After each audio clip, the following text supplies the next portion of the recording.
So I'm going to go through an explanation of who MMEP is, and in doing so, explaining some of our efforts, then I think we're getting to the how do we understand the gap and what do we propose should shift.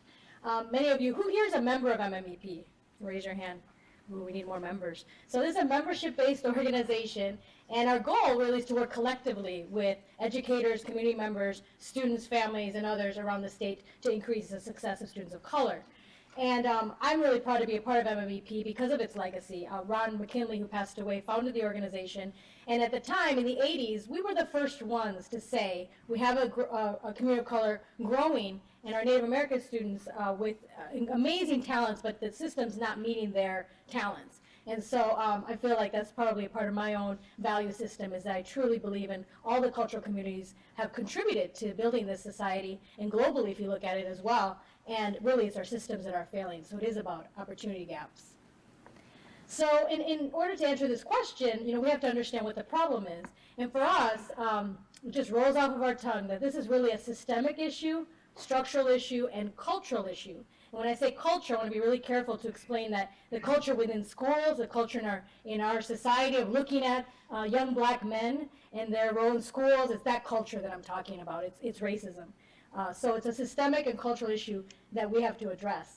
And Dr. Ron Ferguson out of Harvard, who's looked at lots of districts and lots of things that are working around the country, has also clarified that in his own text, Toward Excellence with Equity, that in the context of a movement for excellence with equity, we have to view all this as changing those cultural norms and a collective action process that nobody does anything by themselves, right? You have youth organizations, you have teachers, you have schools, you have chambers, corporations that all have to shift. So I think one thing I want folks to remember when we leave the room is we do have to go, we have to move beyond blaming. It's Superintendent X's fault. But I would say in a race-based society like ours, we're blaming communities of color and families quite a bit more than we are corporations. So just remember that look at the news, look at how we portray, especially our young men of color. And I'll talk about that focus in a moment, why we're doing that focus. And so how do we know we've closed the gap? At the end of the day, we know we'll close when race is no longer a predictor of success. I encourage everybody to please read the latest book, The New Jim Crow, about how much systemic racism exists. It's like, it was caked in, now it's really like cemented in, right? And so we know what the outcome typically would be of a young black man in our society.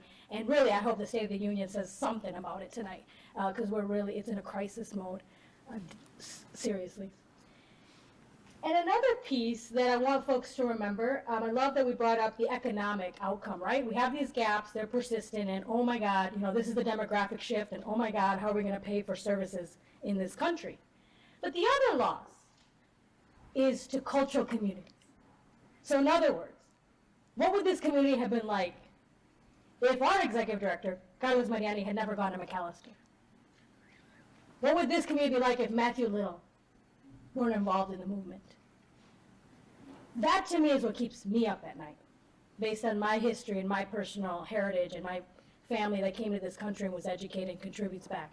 And I always list for folks the examples of cultural leaders, kind of the bicultural leadership that we have in this country that we're so blessed to have. Winona LaDuke and what she's done with White Earth and what she's also shown public policy leaders. And this astronaut, Jose Hernandez, I encourage you to look up his story, his bio, of how much he was so persistent in becoming part of NASA and then showing the Latino community that we can be involved in the STEM fields and contribute back to our community. So if anything, the economic cost is huge, but the cultural, moral ramifications is even larger for a democratic society that is as multicultural as ours. So how does MMEP propose working on this? I love all the literature that says, these nonprofits are so silly, trying to think we're going to solve the problem, with my staff of 4, and half of those students, graduate students practically. So we work collaboratively on this, right? And many of you have been a part of our research projects, our policy papers. Please pick up our Students of Color report and ask for some very specific papers we have on cultural communities specifically.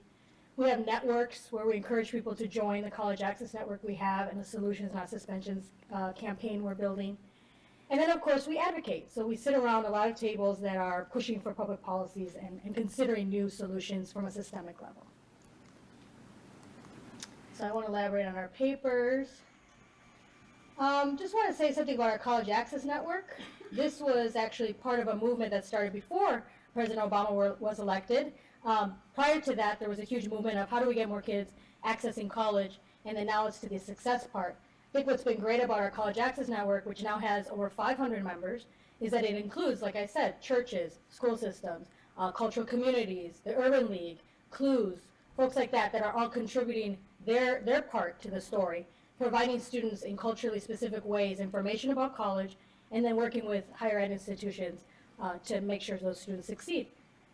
I'd say that one big learning in terms of what we could propose from what we've learned from this process is definitely colleges building with K-12 systems this pathway, which I think is where we're headed towards, would ensure that we know where, especially, again, those left behind the most, Native American students or African American young men, if we know at 9th grade or 10th grade what their interests are, and we can have that preparation start earlier for them in college, then we take away this dropout, possibility, because they're already out of path, because that 9th grade, 10th grade teachers and instructors have actually shaped that pathway for them.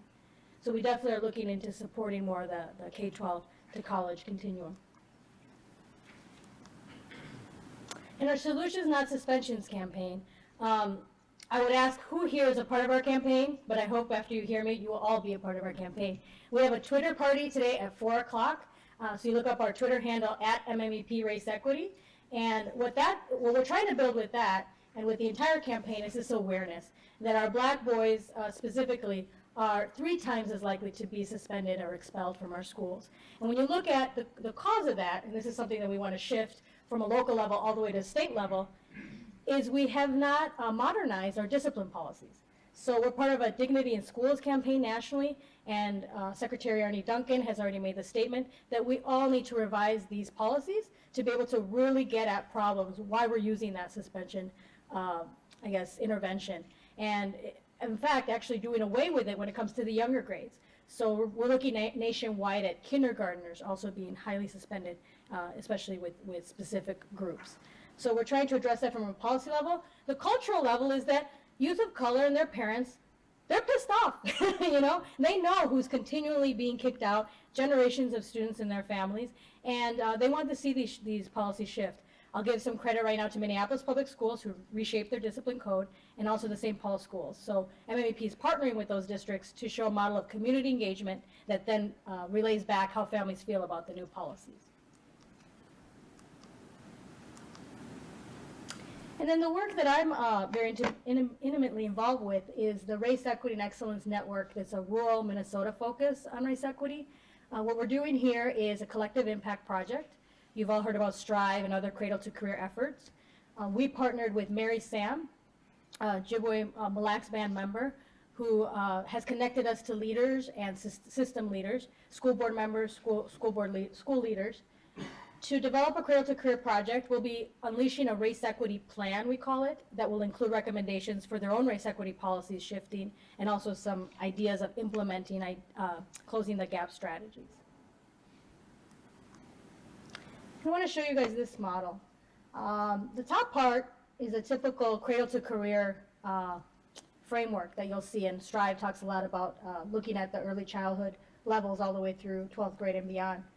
The orange blocks are this question of how family, how community feels about that. And so our process in the Race Equity Network that we're building, our process involves asking community, what do you envision as success for the educational system? And when we did this with the families and others, these were the orange blocks is what they expected. High expectations, engaging in language and cultural pride, so teaching the language, Ojibwe language. Civic engagement, they want their children to come out, not just with the ability to get a good job, but the ability to contribute back to their community. And so with all that, we really talk about infusing the system with that central part of how families see what they'd like to see improved. And the last piece of work I'll talk about is we are also trying to build the next generation of advocates.